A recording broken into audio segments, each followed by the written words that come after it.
So let's turn now to the new interview former U.S. Attorney General Bill Barr. When he was pressed about his support for Donald Trump in the 2024 presidential race, Barr has said that he will vote for Trump, despite previously saying the former president should not be near the Oval Office, and Trump mocking him last week on social media. Here's what he told CNN on Friday night. I think that I've said this all along. If faced with a choice between two people, neither of which I think should be president, I feel it's my duty to pick the person who I think would do the least damage to the country. And I think Trump would do less damage than Biden. And I think all this stuff about a threat to democracy, I think the real threat to democracy is the progressive movement and the Biden administration. The Biden administration or President Biden himself? Biden's support for the progressive agenda. What you said recently, which was that, the conduct that was involved with Donald Trump, you said trying to subvert and prevent the progress, the execution of probably the most important process we have, which is the peaceful transfer of power after an election. Name one thing that Biden has done that's worse than that. I think his whole administration is a disaster for the country. Is worse than subverting the peaceful transfer of power? Did he succeed?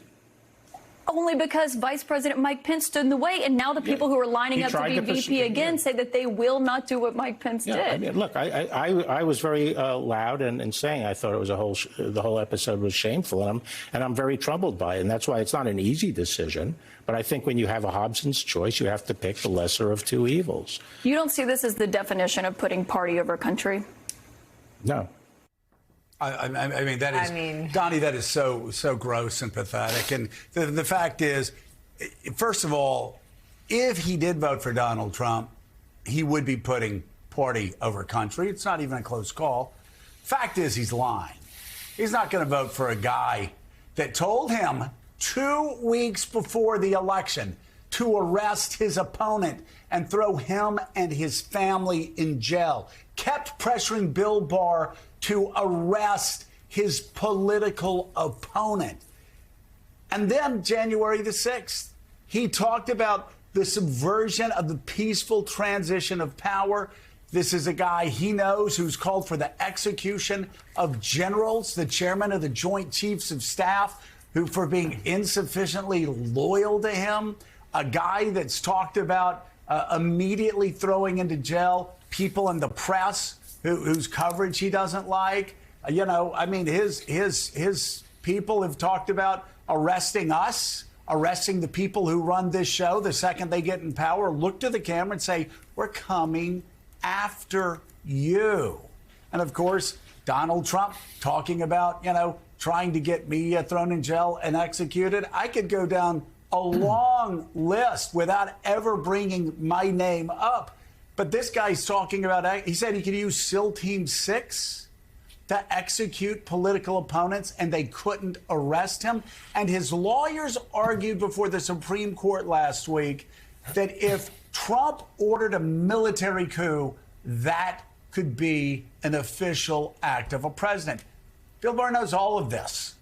It's dangerous. And let me just tell you, when you ask somebody, what has Joe Biden exactly done that compares to January the 6th, that compares to executing generals? They have no answer. Just everything. They go into this general ambiguity. And I've heard one pathetic, supposedly, I've heard one pathetic person in a position of power in the conservative movement, former senator, saying, the student loan program. You'll hear that from some Republicans. Biden trying to forgive student loans, that was as bad as Donald Trump trying to subvert democracy. None of them believe it. They're all liars.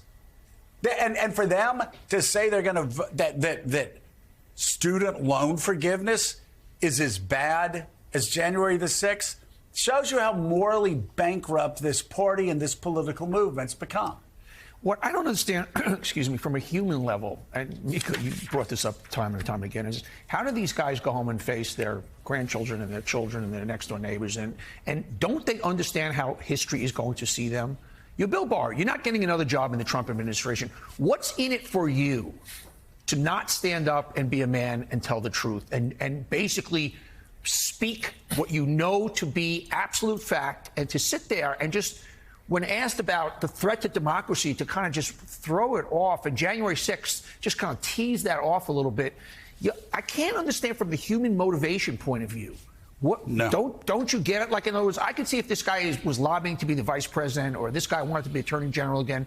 What's in it for Bill Barr to not stand up and be an honest patriot? I don't understand it. For democracy. Well, and this really, I mean, Caitlin did a good job at exposing how dishonest he was, because he had to actually say, well, you know, he didn't succeed. And then she's like, but that's because his vice president. I mean, it was really a pathetic attempt at a backflip. It was. And Jonathan Lemire, the fact that he said, oh, he didn't succeed, and like, oh, threat to democracy. Try again. What's a threat to democracy? Again, let's even go before the election. 2 weeks before the election, Donald Trump ordered his attorney general to arrest Joe Biden and his family. And he got angry because his attorney general, Bill Barr, would not arrest his political opponent 2 weeks beforehand, and immediately after the election tried to subvert democracy. And all these jackasses that get on TV go, oh, well, he didn't succeed, or, oh, you know, there's some people who will even say democracy is on the line.